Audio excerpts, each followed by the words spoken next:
Les Américains vous sont, élevez contre les ceux Américains qui sont interdisent. invraisemblables, écoutez.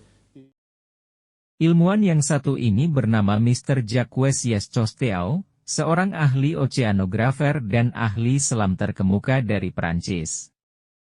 Orang tua yang berambut putih ini sepanjang hidupnya menyelam ke berbagai dasar samudera di seantero dunia dan membuat film dokumentari tentang keindahan alam dasar laut untuk ditonton di seluruh dunia.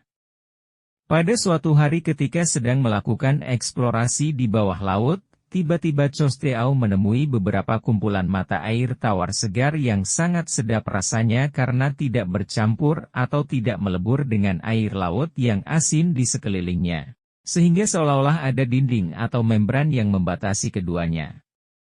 Fenomena ganjil itu mendorongnya untuk mencari tahu penyebab terpisahnya air tawar dari air asin di tengah-tengah lautan.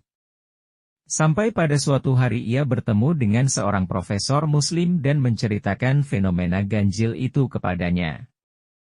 Profesor tersebut lalu teringat ayat Al-Quran tentang bertemunya dua lautan, surat Ar-Rahman ayat 19-20, yang sering diidentikan dengan terusan Suez.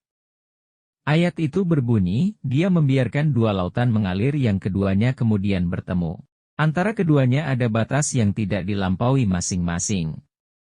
Kemudian dibacakan surat Al-Furqan ayat 53, dan dialah yang membiarkan dua laut mengalir, berdampingan, yang ini tawar lagi segar dan yang lain masin lagi pahit, dan dia jadikan antara keduanya dinding dan batas yang menghalangi.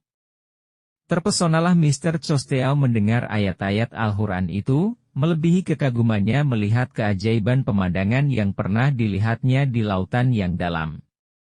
Al-Quran ini mustahil disusun oleh Nabi Muhammad yang hidup di abad ke-7.